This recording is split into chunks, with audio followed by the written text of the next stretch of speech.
টানা কয়েক মাস পর সব ধরনের চালের দামই কেজিতে কমেছে ৫ থেকে ৭ টাকা পর্যন্ত। তবে এখনও স্বস্তি নেই মাছ, মাংস ও সবজির বাজারে। সপ্তাহের ব্যবধানে সামান্য কমলেও এখনও বেশিরভাগ সবজিরই দাম ৮০ টাকার উপরে। আরও জানাচ্ছেন শুভ মাহফুজ। ভারত থেকে আমদানি করা সরু নাজিরশাইল সহ কয়েক পদের চাল বাজারে আসা দীর্ঘদিন পর কমেছে দাম।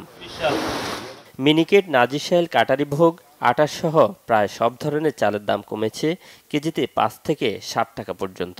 ইন্ডিয়ান নাজির আপনার ৭০ টাকা ৭১ টাকা চলছে, আর আপনার ২৮ কথা বলে ২৮ আপনার ৫৫ টাকা চলছে। মিনিকেট যেটা সর্বোচ্চ ভালো ওটা আপনার ৭৬ টাকা ৭৫ টাকা এরকম চলছে। আর লোকাল কোয়ালিটি যে মিনিকেট আছে ওগুলোর প্রাইস আরও। বাজারে ইলিশ সহ সব ধরনের মাছের পর্যাপ্ত সরবরাহ থাকলেও দাম চড়া। ২২০ টাকার কমে মিলছে না পাঙ্গাস, তেলাপিয়াও। অন্য সব মাছ সাধারণের নাগালের বাইরে, আর ইলিশ এখনও উচ্চবিত্তেরই আয়ত্তে। ১ কেজি ১৫০ গ্রামের দাম বর্তমানে ২১০০ টাকা কেজি।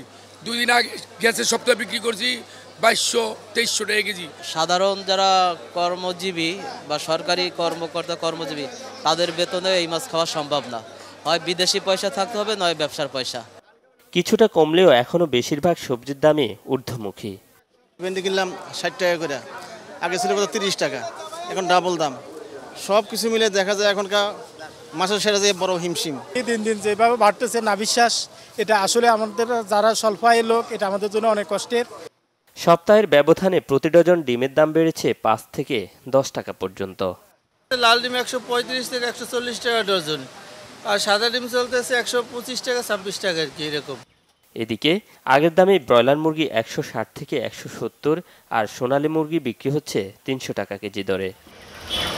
শুভ মাহফুজ, বাংলা ভিশন, ঢাকা।